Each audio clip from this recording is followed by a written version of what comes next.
जो व्यक्ति राज्यसभा लोगों को भेजता हो, जो व्यक्ति लोगों को मंत्री बनाता हो, जो व्यक्ति 20 साल से मुख्यमंत्री बना हो, आज आप उसका राजनीतिक करियर इतना छोटा कर दिए हैं, इतना कद इतना छोटा कर दिए हैं कि वो व्यक्ति जो है वो राज्यसभा जाना चाह रहे थे, उनकी एक इच्छा थी। जैसे नहीं कहते आपकी अंतिम इच्छा क्या है प्रभु? तो अंतिम इच्छा पूछी गई कि आपकी अंतिम इच्छा क्या है? तो उन्होंने बताया कि अंतिम इच्छा राज्यसभा है। यह कोई बिलीव कर सकता है क्या हिमांशु जी? नमस्कार दोस्तों, कैसे हैं आप लोग। उम्मीद है आप सभी अच्छे होंगे। बिहार में जो सिनेरियो बना उसमें अब विपक्ष की क्या भूमिका रहने वाली है। तेजस्वी यादव क्या कोई प्लान बना रहे हैं, आपदा में अवसर देख रहे हैं क्या? जिस तरह से नीतीश कुमार ने मुख्यमंत्री की कुर्सी से अपना दावा छोड़कर अब राज्यसभा जाने का फैसला किया है, इस पर कंचना यादव जी आरजेडी से हमारे साथ जुड़ी हैं, करेंगे बातचीत। बहुत बहुत स्वागत है आपका। नीतीश कुमार का पूरा कांड हुआ है, उसमें कोई अवसर तलाश रही है क्या आरजेडी? क्या तेजस्वी यादव कोई सक्रियता दिखा रहे हैं इस तरफ की नीतीश कुमार जी, क्योंकि अब जिस तरह से भारतीय जनता पार्टी ने खेला किया है, परेशान तो नजर आ रहे हैं, लेकिन इसमें कोई भूमिका उनकी रहेगी क्या? देखिए, सबसे पहले हिमांशु जी की यह अवसर आरजेडी का जो है वो उस पे बाद में बात करते हैं, लेकिन सबसे पहले स्टेप बाय स्टेप ये समझते हैं कि यह आज तक का भारतीय जनता पार्टी का सबसे बड़ा राजनीतिक अपहरण है। और सबसे बड़ा राजनीतिक अपहरण है, जब मैं ये कह रही हूँ, तो भारतीय जनता पार्टी चाहे महाराष्ट्र में हो, चाहे अकाली दल का हो, चाहे उसके जितने भी सहयोगी दल रहे हैं, उनको सिमटा दी है। उनको कुछ सीटें दे देती है और कुछ सीटों के सहारे उनको पीछे पीछे अपना पिछलग्गू बनाए रखती है, उनको उतने में ही निपटा देती है। लेकिन जो हमने महाराष्ट्र कांड देखा था, उसमें क्या था कि पार्टी को तोड़ दिया, पार्टी को किसी जूनियर को दे दिया, और इस तरह के आपको केसेस देखने को मिले। लेकिन यहाँ पर जब मैं कह रही हूँ बिहार में सबसे बड़ा राजनीतिक अपहरण भारतीय जनता पार्टी ने जदयू का किया, तो इस बेसिस पे कि जिस व्यक्ति की पार्टी है, जिस व्यक्ति के चेहरे पर चुनाव लड़ा गया है, जिस व्यक्ति के इर्द गिर्द उसका पूरा राजनीतिक कार्यकर्ता घूमते हैं, उस व्यक्ति के हाथों ही उस व्यक्ति की राजनीतिक करियर का कत्ल कर देना, और कत्ल कर दिया भारतीय जनता पार्टी ने। इसलिए मैं कह रही हूँ कि आज तक का सबसे बड़ा राजनीतिक अपहरण है। जहां तक बात आप अवसर की कर रहे हैं आरजेडी की, तो ये अवसर जो नीतीश कुमार जी के पास 2005 में था, जिससे वो जीत कर आए 2010 में, 2015 में, 2020 में भारतीय जनता पार्टी के साथ, ये अवसर तो हमारे पास भी था। ये अवसर तो लालू जी के पास भी था। लालू जी चाहते तो वो कॉम्प्रोमाइज हो जाते। लालू जी चाहते 2005 में बीजेपी के साथ सरकार बना लेते, 2010 में बना लेते, 2015 में बना लेते, 2020 में बना लेते, 2025 में भी बना लेते। आखिर में जब तीन पार्टियां हैं किसी स्टेट में और दो मिलकर सरकार बना रही है, तो ऐसा क्यों नहीं समझा जाना चाहिए कि ऑप्शन लालू जी के भी पास होता। अवसर की ही आप बात कर रहे हैं, लेकिन उन्होंने उस अवसर को, वो आपदा में अवसर नहीं देखते हम लोग। हम एक सैद्धांतिक पार्टी हैं, एक सिद्धांत पे लड़ते हैं। जीत और हार मायने रखता है, मायने जरूर रखता है सरकार, क्योंकि आप लंबे समय से जो है सरकार में नहीं है, लेकिन इतना भी मायने नहीं रखता है कि आप अपने राजनीतिक उसूलों को जो है वो कॉम्प्रोमाइज कर जाए। तो हम इसको इस तरह पे अवसर के रूप में नहीं देख रहे हैं। लेकिन हाँ, ये जरूर देख रहे हैं कि यह जो है कि देखने के बाद, जब जेपी नड्डा 2022 की बात है, बिहार में गए हुए थे, उस समय भाजपा के राष्ट्रीय अध्यक्ष थे, और उन्होंने मंच पे कहा कि सारी राजनीतिक जो क्षेत्रीय पार्टियां हैं वो सब की सब खत्म हो जाएंगी, सिर्फ भाजपा बचेगी, और जो नहीं खत्म होगी उसको हम खत्म कर देंगे। यह एक पार्टी का राष्ट्रीय अध्यक्ष बोलते हैं। और इस सब के बावजूद भी अगर नीतीश कुमार जी उधर टिके रहते हैं, या बार बार उधर चले जाते हैं, या बार बार उनके पैर पड़ते हैं कि हम आपको छोड़कर कहीं नहीं जाएंगे, तो एक तरीके से उसी व्यक्ति के हाथों ही उसी व्यक्ति के राजनीतिक करियर का कत्ल कर देना, यह भारतीय राजनीति में भारतीय जनता पार्टी के द्वारा अब तक किया गया सबसे बड़ा राजनीतिक हत्या, सबसे बड़ा राजनीतिक अपहरण है जी। हम्म। अच्छा, आपको नहीं लग रहा है चुनावी ठगी हो गई आप लोगों के साथ भी? क्योंकि नीतीश कुमार को आगे करके जिस तरह से भारतीय जनता पार्टी ने भी अपना थोड़ा सा वोट बैंक बढ़ाया, थोड़ी सी सीटें बढ़ाई, जाहिर तौर पर नीतीश कुमार ने भी बहुत अच्छा प्रदर्शन सियासी तौर पर किया, चुनावी तौर पर किया, लेकिन नीतीश कुमार का फेस आगे था इसलिए ऐसा हुआ। अब नीतीश कुमार को ही 3 महीने बाद जो है अगर सीन से हटा दिया गया, तो ये तो जनता के साथ भी ठगी है एक तरह से, और आपके साथ तो हुआ ही गलत। नहीं नहीं, हम अगर आप कहें कि हमारे साथ गलत हुआ तो हमारे साथ गलत नहीं हुआ। अगर आप वोट के तौर पर देखें तो 1,90,00,000, जो कि आरजेडी के भी इतिहास का सबसे ज्यादा वोट बैंक है। और दूसरा जो है कि अभी जदयू का भी देख ले, आप बीजेपी के भी देख ले, सबसे ज्यादा वोटर हमारे पास हैं। तो अगर ठगी किसी के साथ हुआ, हाँ हमारी सरकार नहीं बनी, लेकिन ठगी किसी के साथ हुआ है तो वह जदयू के उन कार्यकर्ताओं के साथ हुआ है, उन लोगों के साथ हुआ है जिन्होंने नीतीश कुमार जी का चेहरा देखकर उन्होंने वोट किया कि यही 25 से 30 फिर से नीतीश वाला जो जदयू ने नारे लगाए और उसके बेसिस पे उन्होंने वोट किया, उनके साथ ठगी हुआ है। और यह एक तरीके की कहे तो गद्दारी भी है कि आप जिस जनता का वोट ले रहे हो और प्रॉमिस कर रहे हो कि 5 साल आप उनकी सेवा करोगे, आप उनके साथ ट्रस्ट नहीं बिल्डअप कर रहे हो, आप उनको कहीं ना कहीं धोखा दे रहे हो। आप प्रोजेक्शन के तौर पर आप किसी का चेहरा लगा दे रहे हो कि ये हैं जो आगे आकर जो है ये स्टेट देखेंगे, स्टेट राज्य चलाएंगे, मुख्यमंत्री होंगे, सरकार चलाएंगे, यही है आपके चेहरा, और बाद में आप उनको हटा दो। और यह जो ठगी है, जो गद्दारी है, वो पहली बार नहीं हुआ है। आप उत्तर प्रदेश का चुनाव देख लीजिए, योगी आदित्यनाथ जी को लाने के पहले केशव प्रसाद मौर्य जी का चेहरा लगाया गया था, और केशव प्रसाद मौर्य के चेहरे के इर्द गिर्द जब दिखाया गया कि देखो पिछड़ा है और इस समाज से आते हैं, सब कुछ आपने नैरेटिव उनके इर्द गिर्द जो है बिल्डअप किया, और उसके बाद जब चुनाव जीत गए तो आपने योगी आदित्यनाथ जी को मुख्यमंत्री बना दिया।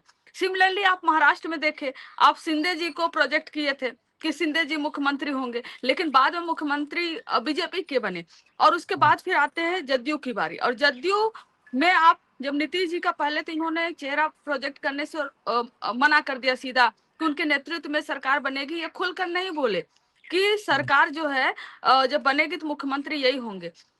जब इनको लगा कि ये डैमेज हो रहा है तो खुद ही इन्हीं नेताओं के माध्यम से कहलाने लगे कि नीतीश जी मुख्यमंत्री थे, नीतीश जी मुख्यमंत्री हैं, नीतीश जी मुख्यमंत्री रहेंगे। आज उन सब से पूछना चाहिए कि जो आपने कहा था कि नीतीश जी ही थे, हैं और रहेंगे, तो क्या नीतीश जी क्यों नहीं है? आप एक तरीके से ठगी जो किए, वास्तविक रूप से वह ठगी किसी पॉलिटिकल पार्टी के साथ नहीं, बल्कि वह ठगी आपने जदयू के साथ किया, जदयू के कार्यकर्ताओं के साथ किया।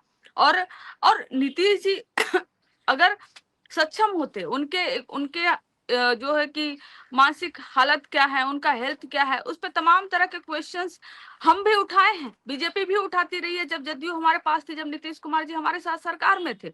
लेकिन आप उनको मुख्यमंत्री पद से हटा रहे हो, आप उनको राज्यसभा भेज रहे हो, तो आपका कारण क्या है? आप कारण ये लिख रहे हैं या उनके हैंडल से जो लिखवाया जा रहा है कि इनकी इच्छा थी कि राज्यसभा जाए।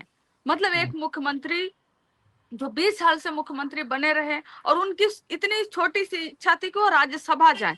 जो व्यक्ति राज्यसभा लोगों को भेजता हो, जो व्यक्ति लोगों को मंत्री बनाता हो, जो व्यक्ति 20 साल से मुख्यमंत्री बना हो, आज आप उसका राजनीतिक करियर इतना छोटा कर दिए हैं, इतना कद इतना छोटा कर दिए हैं कि वो व्यक्ति जो है वो राज्यसभा जाना चाह रहे थे, उनकी एक इच्छा थी। जैसे नहीं कहते आपकी अंतिम इच्छा क्या है प्रभु, तो अंतिम इच्छा पूछी गई कि आपकी अंतिम इच्छा क्या है, तो उन्होंने बताया कि अंतिम इच्छा राज्यसभा है। यह कोई बिलीव कर सकता है क्या हिमांशु जी?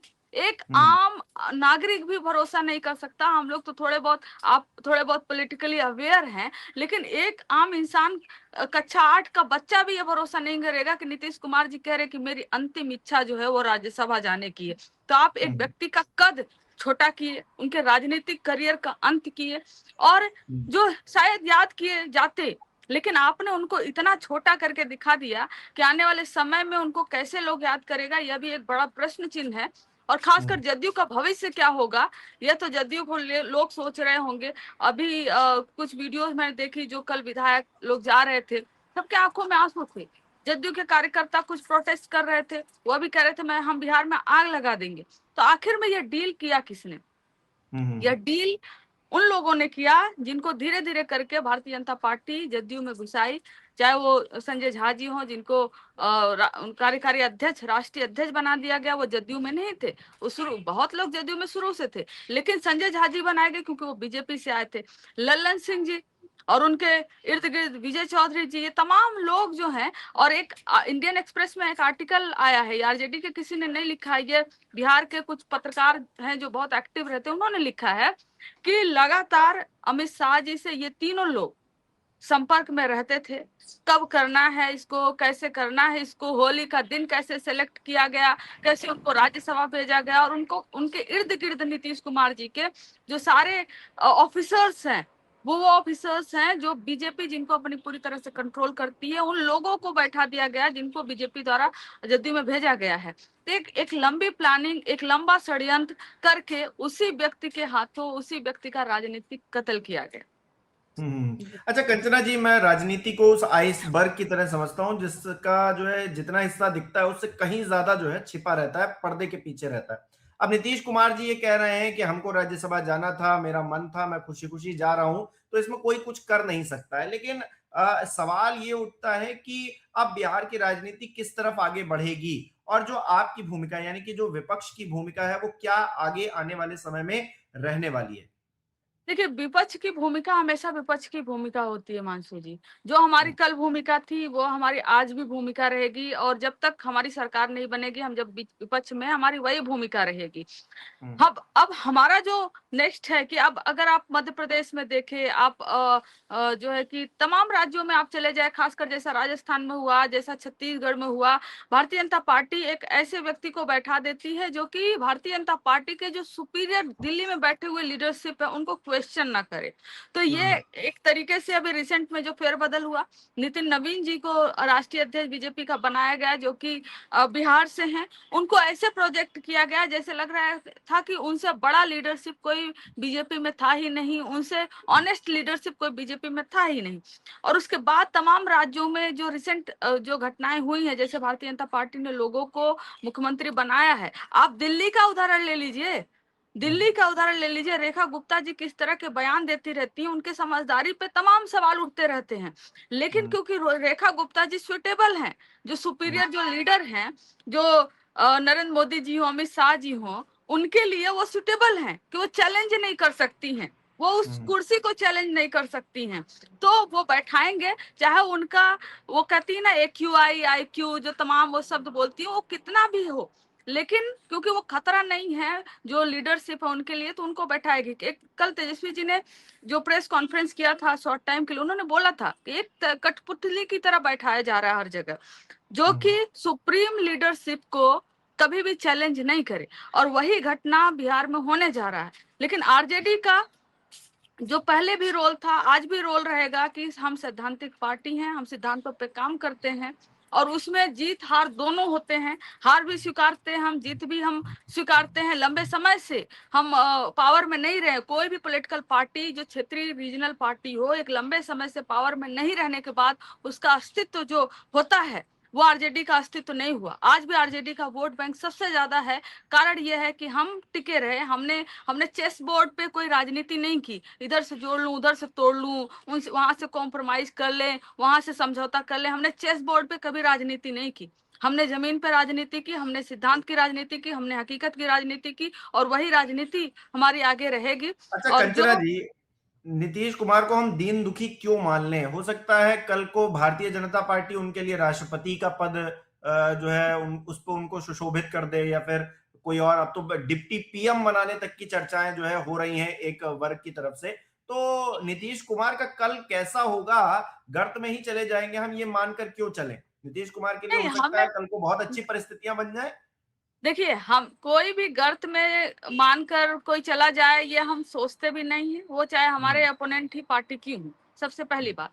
और दूसरी बात यह है कि नीतीश कुमार जी वो शख्सियत रहे हमेशा से जो मीडिया को काफी इंगेज करते रहे, उनके शुरू से ही उनके अगर दौर को देखिए तो अपनी कोई भी उनका काम होता था वो हमेशा मीडिया से इंटरेक्ट करते रहते थे।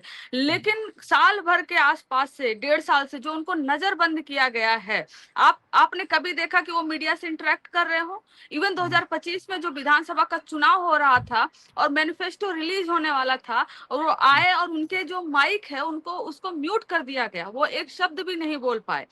और उसके बाद अगर कोई मुख्यमंत्री 20 साल से अगर एक स्टेट का मुख्यमंत्री रहा हो, तो क्या वो बिना फेयरवेल दिए हुए, बिना फेयरवेल लिए हुए, अपने प्रदेश की जनता को बिना संबोधित किए हुए, अपने पार्टी के कार्यकर्ताओं को बिना संबोधित किए हुए एक ट्विटर हैंडल पे एक पोस्ट लिख कर वो कुर्सी अपना छोड़ देंगे? ये बहुत स्वाभाविक तो नहीं है ना हिमांशु जी। कि एक व्यक्ति जो कि हमेशा कुर्सी पे रहे 20 साल से, उन्होंने चाहे इधर चाहे उधर चाहे जैसे भी उन्होंने राजनीति की, उनका राजनीति का उनका तौर तरीका जो भी रहा हो वो उनका था। लेकिन उसके बाद अगर वो उस कुर्सी से हटते हैं और होली के दिन वो फैसला लेते हैं और ट्विटर पे पोस्ट करके बस चले जाएंगे, आपको नहीं लगता कि कोई भी होगा वो अपने कार्यकर्ता, अपने पार्टी, अपने कैडर, अपने राज्य को संबोधित करता? तो इससे सीधा सवाल उठता है। और कल जब वो राज्यसभा के लिए नॉमिनेशन कर रहे थे तो वहां पर गृह मंत्री अमित शाह जी क्यों थे? वहां पर जदयू की लीडरशिप से ज्यादा बीजेपी की लीडरशिप क्यों थी?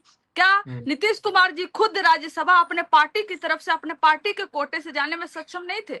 आप खुद बताइए ना कि उनको गृह मंत्री अमित शाह की जरूरत पड़ी कि आइए बगल में बैठिए और हमको राज्यसभा भेजिए।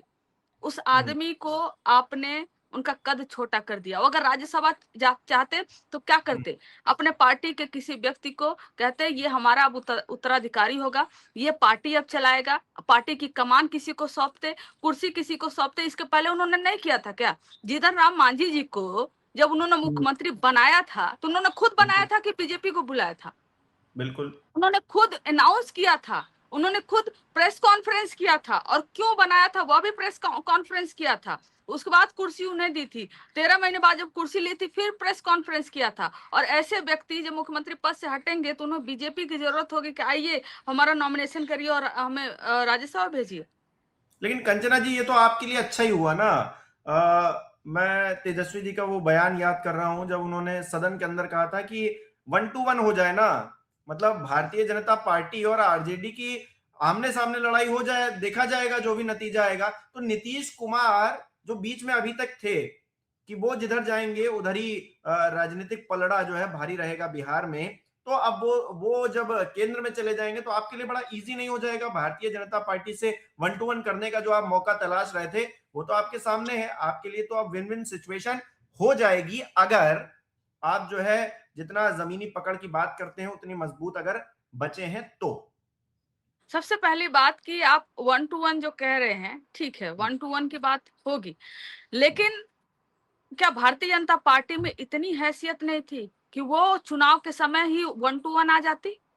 वो कह देती कि हम कोई अलायंस में नहीं जाएंगे, हम 1-1 लड़ेंगे, कह देती। लेकिन क्योंकि बीजेपी को यह मालूम है कि आज भी बिहार उसके लिए सुटेबल राजनीतिक ग्राउंड नहीं है, आज भी बिहार में वो आज तक उसकी सरकार अकेले के दम पर नहीं बन पाई है और कभी शायद बन भी नहीं पाती। और इसलिए आपने एक पार्टी का जो है उसका इस्तेमाल किया, एक नेता का आपने जो है उनका राजनीतिक करियर खत्म किया और चोर दरवाजे से आप आकर सरकार बना रहे हो। यह तो एक्सेप्टेबल नहीं होगा। अगर आप में इतनी राजनीतिक हैसियत थी, आपकी इतनी बड़ी राजनीतिक ग्राउंड थी, तो आप अभी 2025 में जो चुनाव हुआ आप आमने सामने लड़ लेते। 3 महीने नहीं बीते हैं, या आज चुनाव करवा लीजिए। और आज चुनाव करवाइए, लेकिन मशीनरी का उपयोग मत करिए, 10-10 हजार रुपए लोगों के खाते में मत डालिए। एसआईआर चुनाव के पहले एसआईआर के नाम पर जो वोट बैंक की धांधली है वो मत करिए। क्या आपके पास इतना मोरालिटी और इतना राजनीतिक मोरालिटी है कि आप आमने सामने लड़ सकते हैं बिना मशीन तंत्र, धन तंत्र और इलेक्शन तंत्र का उपयोग किए हुए? चेहरा किसी और का, इलेक्शन कमीशन मैनेज्ड, पैसा आप लोगों के खाते में डाल रहे हो, सब कुछ मैनेज करके आपने चुनाव जीता किसी और के चेहरे को प्रोजेक्ट करके। लड़िए 1-1, हम तो कह रहे हैं लड़िए 1-1, लेकिन आप धन तंत्र का उपयोग नहीं करेंगे, आप इलेक्शन कमीशन को एज ए टूल उपयोग नहीं करेंगे, आप किसी और पॉलिटिकल पार्टी के चेहरे का उपयोग नहीं करेंगे। 3 ही महीने तो बीते, 3 महीने में ऐसा क्या गुजर गया? अरविंद केजरीवाल जी ने कहा ना कि आपने राजनीतिक साजिश के तहत जो उनको जेल में डाला चुनाव के समय, आपने इतना बड़ा आरोप लगाया, वो केस खत्म हुआ, अब जांच उस पर बैठी कि जिन्होंने इन्वेस्टिगेट करना शुरू किया था सीबीआई ऑफिसर्स, उन्हीं के खिलाफ अरविंद केजरीवाल जी ने कहा भी कि आज चुनाव लड़ लीजिए। मतलब है कि आपकी राजनीतिक हैसियत यह नहीं है कि आप जनता से डायरेक्टली बिना मीडिया तंत्र का उपयोग किए हुए, बिना इन सारे तंत्र का उपयोग किए हुए आप चुनाव जीत लीजिए। अच्छा कंचना जी, क्या आरजेडी अब ये मांग उठाएगी कि जिस तरह से मैनिपुलेशन किया गया चुनाव का, अब वो व्यक्ति ही जब वो उस कुर्सी पर नहीं है, या फिर जिस तरह से चुनावी एक तरह से कहिए मतलब शुचिता का पालन नहीं किया जा रहा है, तो दोबारा चुनाव बिहार में होने चाहिए? देखिए, हमारे लिए संवैधानिक जो पद है, जो संवैधानिक तरीके से चुनाव, हालांकि वो नहीं हुआ संवैधानिक तरीके से, हमने उस चुनाव में पार्टिसिपेट किया, चुनाव हुआ, वो चाहे धनतंत्र, चाहे जिस तरीके से चुनाव वो जीते, अब ये हम छोड़ देते हैं बिहार की जनता के ऊपर, जिनको ठगा गया, जिनको लूटा गया, जिनको 10,000 रुपए देकर ये कहा गया कि आपको 2 लाख रुपए आगे दिए जाएंगे। तो ये सवाल आज बिहार की जनता के ऊपर है कि उनको किस तरीके से ठगा गया और लगातार ठगा जा रहा है। ये मैम सवाल अब जदयू के आप ऊपर ही है। तो आवाज नहीं, बुलंद हमारा करेंगी ना। हम पहले भी कह चुके हैं आपसे, अभी जस्ट मैं बोली कि हम अपोजिशन में हैं। चाहे जिस तरीके से हम अपोजिशन में हो, चाहे हमारे जितने भी विधायक हो, हम अपोजिशन का रोल अदा कर रहे हैं और रोल अदा करेंगे जब तक यह सरकार है। लेकिन यह भी हकीकत है, ये चुनी हुई सरकार नहीं, ये चोरी की गई हुई सरकार है। तो इसका समय के साथ देखते हैं इस पर क्या होता है। अभी इस पर मैं जो है कि अभी चुनाव कर लो या ये सरकार गिर जानी चाहिए, इस तरीके का जो है हस्तक्षेप हमें नहीं करना चाहिए, खासकर स्पेशली मुझे किस तरह का बयानबाजी करूं। और जो संवैधानिक 2030 तक फिर इंतजार करना पड़ेगा आप लोगों को तो इस चीज के नहीं, लिए देखिए तो। राजनीति नहीं है। आप सोचिए 2005 से हमारी सरकार नहीं है हिमांशु जी, 2030 तक इंतजार करना पड़ेगा, यह कोई बड़ी बात नहीं है। और अपोजिशन में भी रहकर भी काम होता है, काम किया जा रहा है। और 2030 तक इंतजार करना पड़े, इसका ये कतई मतलब नहीं है कि हम जो है भारतीय जनता पार्टी की तरफ व्यवहार करने लगे। हम भी तोड़ फोड़ की राजनीति, गिराने की राजनीति, खरीदने की राजनीति करने लगे। हम वो राजनीति नहीं करते और ना हमें सूट करती है और ना हम कभी करेंगे। जी, बहुत बहुत शुक्रिया कंचना जी हमारे साथ जुड़ने के लिए, अपनी पार्टी का पक्ष रखने के लिए बहुत बहुत धन्यवाद। हमारे दर्शक किस तरह से देख रहे हैं कमेंट करके जरूर बताएं। बहुत बहुत धन्यवाद। बहुत शुक्रिया।